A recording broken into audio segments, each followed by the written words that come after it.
ہم اس ڈسکشن میں نظریات الفقہیہ کے بارے میں پڑھیں گے. اس میں جو ٹاپک ہے وہ ہے العقد، اور اس کے کچھ رکن ہے، شرائط ہے، وہ پڑھیں گے. لیکن پچھلے لیکچر میں ڈسکشن میں ایک غلطی ہوئی تھی نا، وہ یہ ہوئی تھی نا کہ حق الشفا کی جگہ ہم نے حق الشرب لکھا تھا. شفا جو ہے وہ ہونٹ کو کہتے ہیں، تو وہ پانی جو انسانوں کے لیے ہے نا وہ حصہ و نصیب، اور حق الشفا ہے. اور حق الشرب جو ہے وہ کس لیے ہے؟ شرب یعنی وہ زمین کے لیے. اور یہاں پر جو ہے جو بڑے سمندر ہے اس میں تو دونوں حقوق موجود ہے. اور جو انہار صحیرہ ہے اس میں حق الشفا تو ہو، یعنی انسان پانی پی سکتا ہے، جانور پی سکتے ہیں، لیکن حق الشرب نہیں ہے مگر مالک کے اذن کے ساتھ. اور جو المہر سٹور پانی ہے اس میں حق الشرب نہیں ہے، اور حق الشفا وہ بھی نہیں ہے، لیکن مجبوری کے تحت ہے، کیونکہ جان بچانا فرض ہے، ضروری ہے. لہٰذا یہ غلطی جو تھی میں نے ہائی لائٹ کر دی کہ دور ہو جائے. اب ہم العقد، اس کے ارکان ہم پڑھ چکے ہیں، ڈیفینیشن بھی پڑھ چکے ہیں. اب اس میں ہے مجلس العقد، یعنی عقد کا مجلس. هو الحال، حال ہے، حالت ہے، التي يكون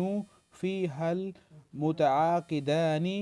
مشتعلین، یعنی وہ جو عقد کرنے والے دو بندے ہیں وہ مشغول ہو، فیہ بالتعاقد یعنی عقد میں. اور اس سے یہ مراد ہے کہ وہ کلام کر رہے ہو، اس بات چیز چل رہی ہو جو عقد ہے. اور اس میں شرط یہ ہے کہ 3 شرائط ہے، ایجاب و قبول کے ساتھ مشروط ہے. ایک یہ کہ ایک مجلس ہو، اور دوسرا یہ کہ دونوں میں سے کسی ایک سے صادر ہو، اور تیسرا یہ کہ رجوع کرنے سے پہلے قبولیت ہوئی ہو، ایکسیپٹ کیا گیا ہو آفر کو. بصورت دیگر مجلس میں عقد جو ہے نافذ عمل نہیں ہوگا.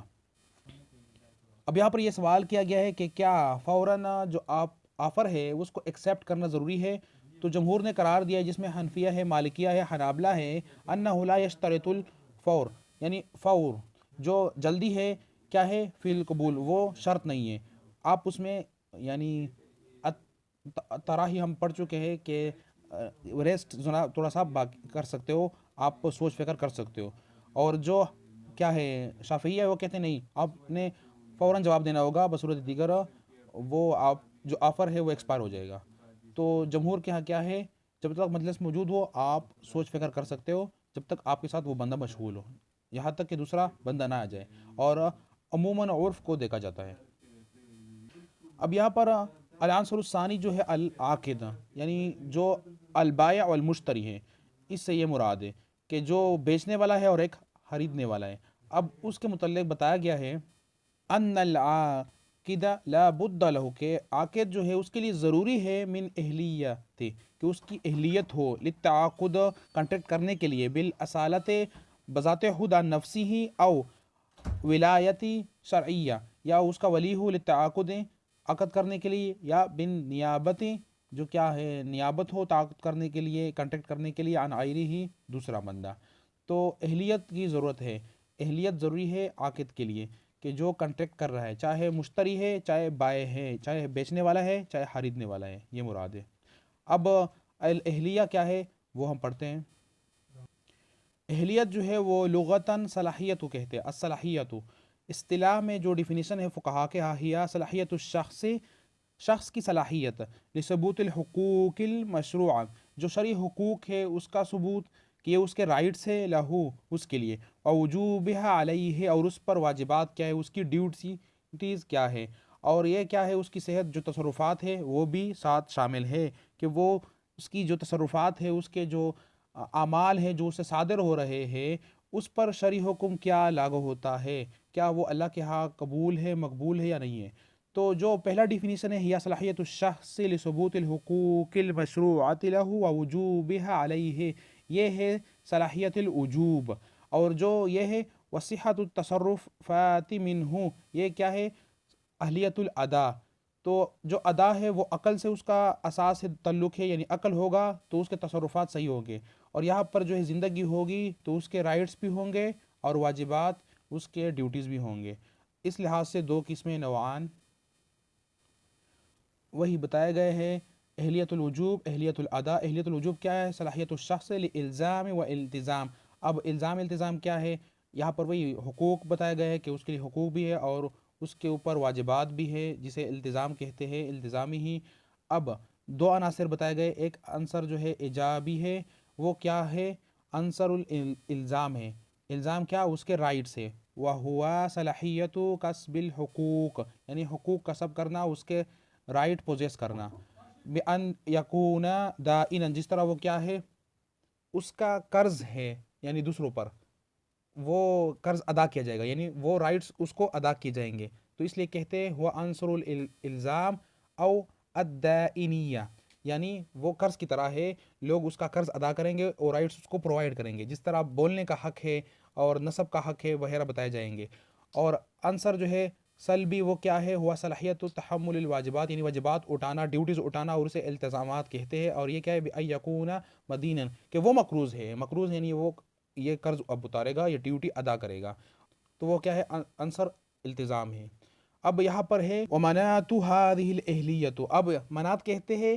اساس کو، بنیاد کو، اصول، دار و مدار کیا ہے اس اہلیت کا، وہ کیا ہے، زندگی پر، جب زندگی رہے گی تو آپ کے رائٹس بھی ہوں گے اور آپ کی ڈیوٹیز بھی ہوگی، جب زندگی نہیں رہے گی تو سب کچھ ختم ہو جائے گا۔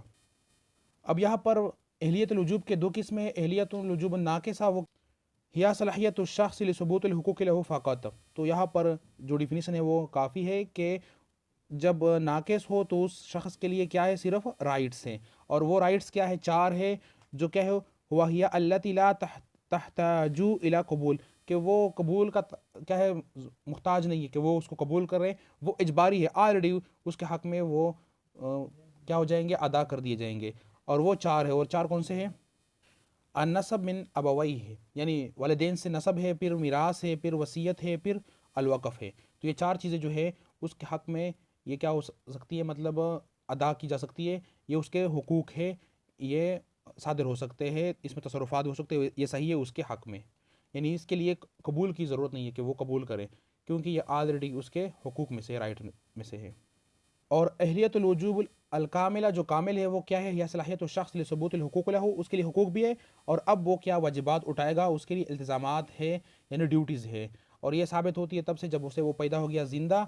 اور ہمیشہ تک رہیں گے جب تک وہ مر نہ جائے، تو یہ کبھی زندگی میں یہ جو وجوب ہے، یہ اہلیت کبھی ختم نہیں ہوتی ہے، فاقدہ یعنی ختم ہو جانا، ڈیلیٹ ہو جانا، غائب ہو جانا، تو یہ کبھی غائب نہیں ہو جاتا ہے۔ ولا یوجد الانسان، کہ انسان اس طرح نہیں پایا جا سکتا ہے کہ اس سے یہ کیا ہو جائے، غائب ہو جائے، ڈیلیٹ ہو جائے، تو یہ وجوبات ضرور ہوں گے، اس کے رائٹس بھی ہوں گے، اس کی ڈیوٹیز بھی ہوگی۔ اور اس کے بعد ہے اہلیت الادا، وہ کیا ہے، یا صلاحیت الشخص، شخص کی صلاحیت لصدور التصرفات منہ، کہ اس سے جو تصرفات صادر ہوتے ہیں، جو کام اس کے صادر ہو رہے ہیں، معاملات صادر ہو رہے ہیں، علی وجہ یعتد به شرعا، یعنی اس طریقے سے یعتد، جو کیا ہو رہا ہے، عمل میں لا رہے ہیں، شرعا، شرع طریقے سے، یعنی اس کی کیا ویلیو ہے، ادا،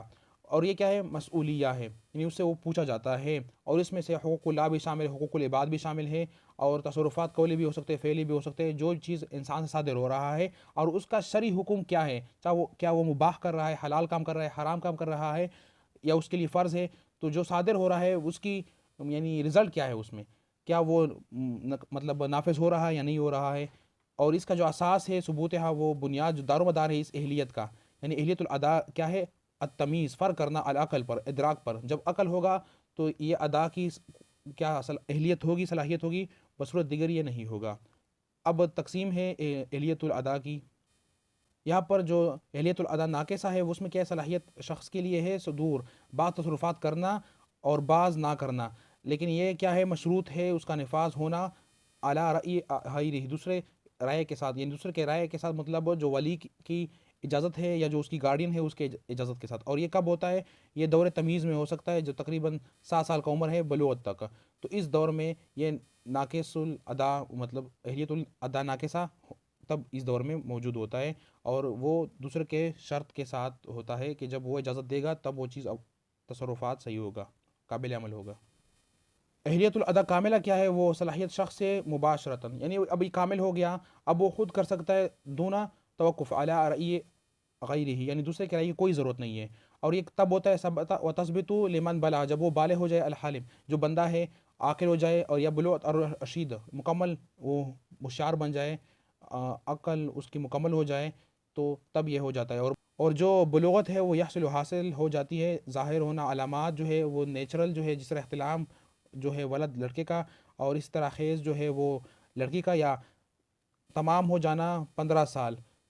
لڑکا لڑکی کا، اور اس طرح اس میں احناف کے میں اختلاف ہے، احناف کے یہاں جو بلوغت ہے وہ کیا ہے، الثمانی عشر 18 سال ہے، للفتاة و 17 للفتات، تو 17 سال ہو گئے جو فتات یعنی مؤنث ہے، اور فتاة جو ہے وہ لڑکا ہے اس کے لیے 18 سال ہو گئے. اور امام مالک کے یہاں کیا ہے وہ 18 عشرہ ہے،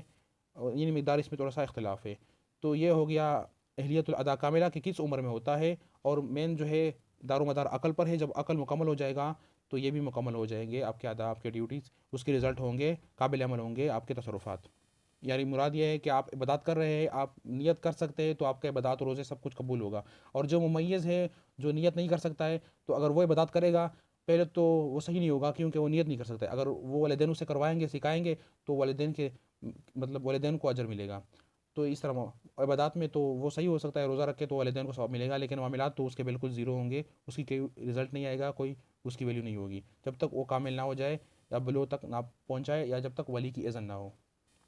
اب یہاں پر آخری جو ٹاپک ہے وہ ہے ادوار الاہلیہ. وہ کیا ہے ادوار الاہلیہ؟ جو ہے 5 یا 5 یہ یاد رکھنی چاہیے. جنین ماں کے پیٹ میں، اب طفل جو ہے اب مطلب پیٹ سے نکل آیا لیکن تمیز اس کو نہیں ہے، پھر دور تمیز آ گیا، تمیز کر سکتا ہے، فرق کر سکتا ہے، پھر بلوغت آ گئی، اور اس کے بعد رشد آ گیا. تو یہ 5 سٹیجز ہیں اہلیت کے، اور اس میں واجبات بھی ہوتے ہیں، اور ادا کیا کیا ادا کر سکتا ہے، اور اس کی مطلب اس پر کیا رزلٹ آ رہا ہے، کیا قبول ہے کیا مقبول نہیں ہے.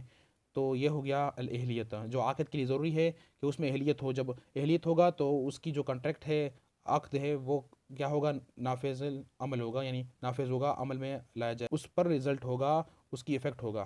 شرعی ویلیو ہوگی.